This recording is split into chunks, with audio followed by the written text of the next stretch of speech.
Hi, I'm Richard Moore, Chairman and Ideation Director of Richard Moore Associates. You probably know of us for the branding work we've done in Vietnam for the past 25 years. Today, I'd like to speak with you about what's at the foundation of good branding, good ideas. For the past 5 years in Hanoi and Ho Chi Minh City, I've been conducting workshops on how to develop better ideas for your brand. And I especially want to describe design thinking. It's a process of developing product ideas and more. Some of the world's leading brands have been using it since it became popular in the early 2000s. I'll also describe a fast-tracked proprietary version of design thinking that we call QuickTrek. Perhaps the best way to describe how design thinking can help you develop better products is how it compares with the way that business thinking usually does that, as part of a marketing plan.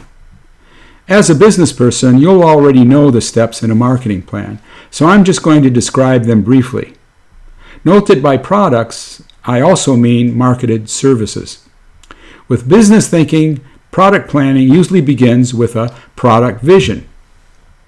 From the popular description that you see here of what's included in a product vision, you can see that the business thinking method begins with a pretty focused idea of what the product is to do and who it is for.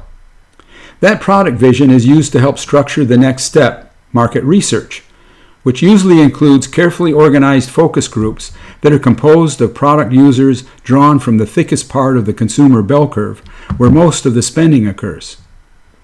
Market analysis follows, wherein what's been learned about consumer buying habits and attitudes about the product are articulated, along with the product market's characteristics and trends. Another step, product strategy, defines the features that will differentiate the product and that tests and refines them. Concurrently, the step of market strategy more closely defines the market which the product is for and shapes how the product will be differentiated within it. Meanwhile, a detailed prototype will be crafted that fits the product and market strategies for further testing. And finally, a communication plan that includes a big idea and media plan will be developed to launch the product into the marketplace. This is a forward-moving process of steps by specialist teams, each step building on the next to meet a schedule that might take half a year or more to complete. Now let's look at the design thinking system for product development. To begin with, it is conducted entirely by a single team of 4 individuals, each carefully chosen to represent the 4 modes that comprise design thinking. For the first step, unlike the product vision step of business thinking, we need to know very little about the product itself. In fact, we don't want to know such information because we're looking for a new idea and we want to keep our minds as open as possible. So instead, our first step is orientation, a preliminary desktop research exercise in which we expand the team's knowledge of the various contexts that the product will exist in, including the segment's historical, political, economic, social, and technological developments, recent trends of the company, its consumers and competitors, and the first stage of a SWOT exercise, the company's strengths, weaknesses, opportunities, and threats. Each team member is assigned an area of study, and after they share what they have learned with each other, the research mode formally begins. The empathetic research mode for design thinking differs a lot from the focus groups and in-depth interviews used for marketing plans. We are looking for extreme users drawn from the early adapters and free thinkers at the beginning of the segment's bell curve. Why there and not where most of the customers are? Because we're not evaluating an idea we already have. We are looking for insights that will ignite new ideas. Another difference is that with standard research methods, it's forbidden to recruit anyone familiar with the interviewers. Our objective is to gain the interviewee's trust so that we ourselves can empathize deeply with the problems and aspirations they share with us. So, if an interviewee is already acquainted with one of the interviewers, great. It helps us establish a better rapport.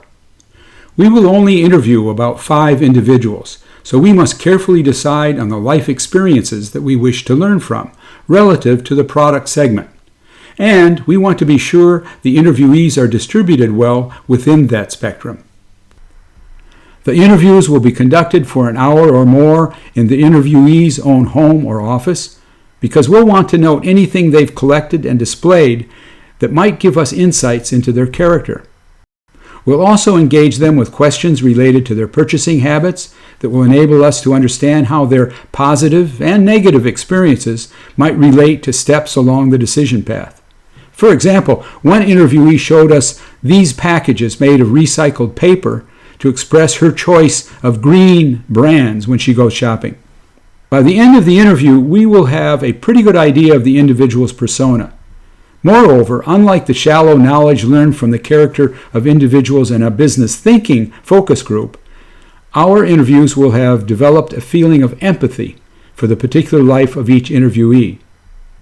Directly after the interview, the two team members will convene, usually at a nearby coffee shop, and with support of a specially trained administrative person, they will note everything that came from the interview.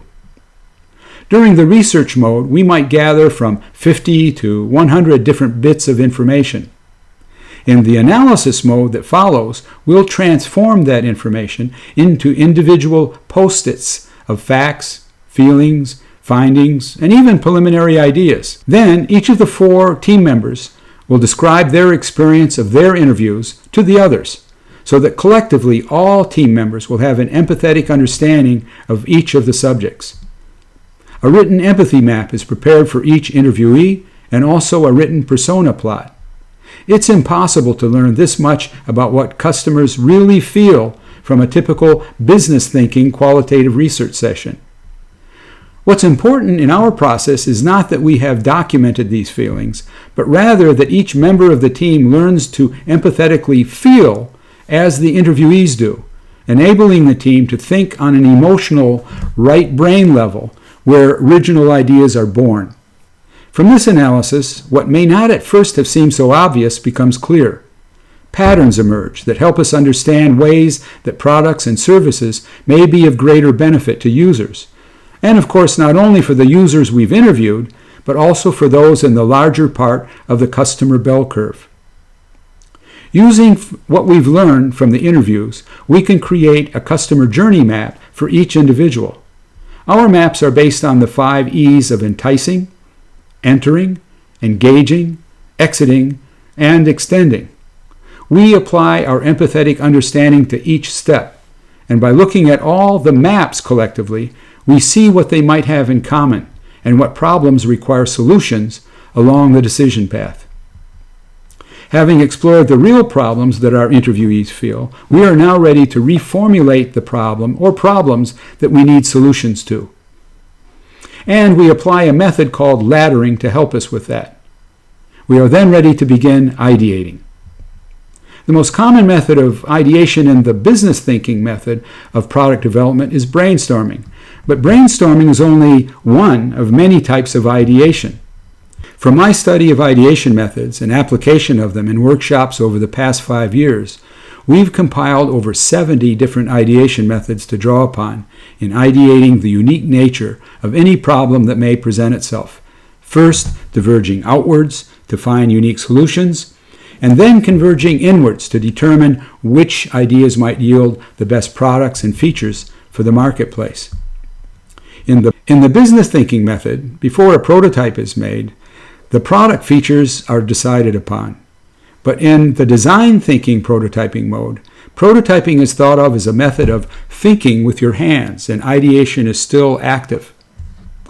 The 4 team members all use rough sketches and crude models, assembled by cutting, folding, and taping 3D paper mock-ups that are easy to modify and quick to replace with other versions.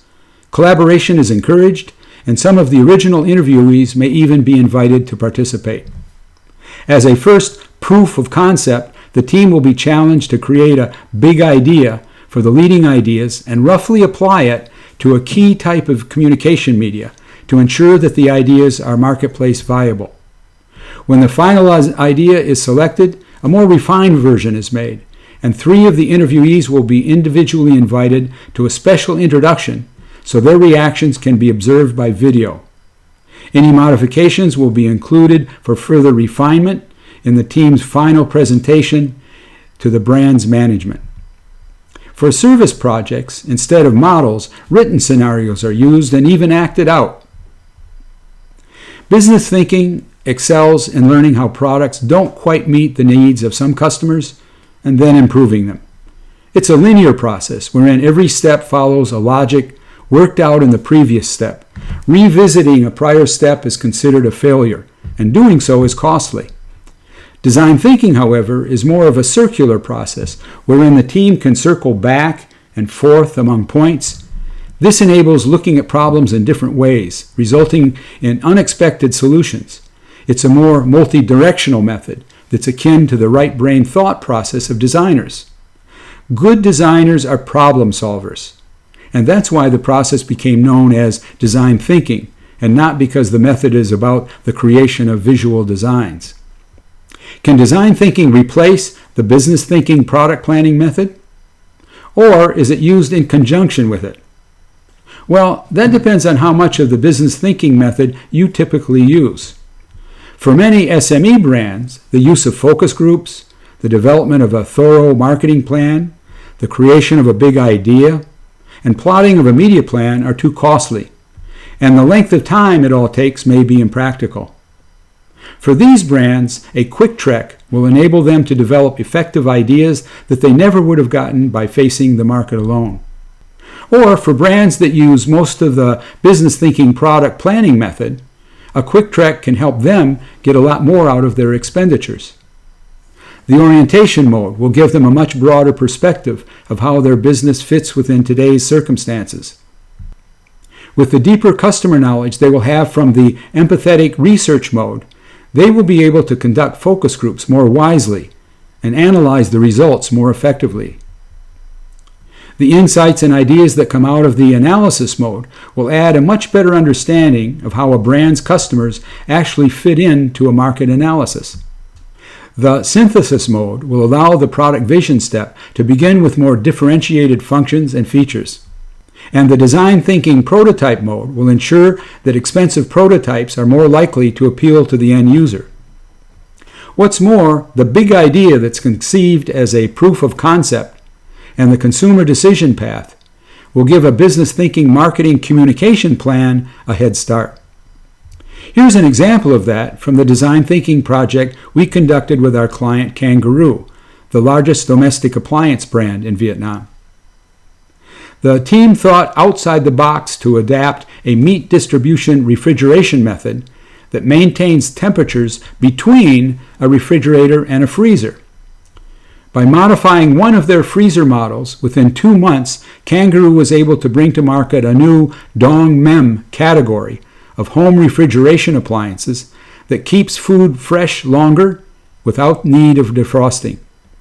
Here is the rough point-of-sale big idea that was created as the proof of concept for the Dong Mem, and how that idea is used now in marketing communications. Kangaroo now offers a full line of these Dong Mem appliances. After the initial orientation mode, our quick trek process is very tightly scheduled to develop a product or service idea in just 3 weeks, and the timeline is composed mainly of half days, so that your team can manage their other responsibilities without interruption. The Quick Trek team is composed of 2 members from your team and 2 members from ours, so we are assured of the team knowing the brand deeply and of following the process effectively. At the beginning of each mode, I personally coach the team about the steps within the mode, and I monitor progress every day of the trek. If you find that a design thinking quick trek is good for your brand, I look forward to working with you. Thank you.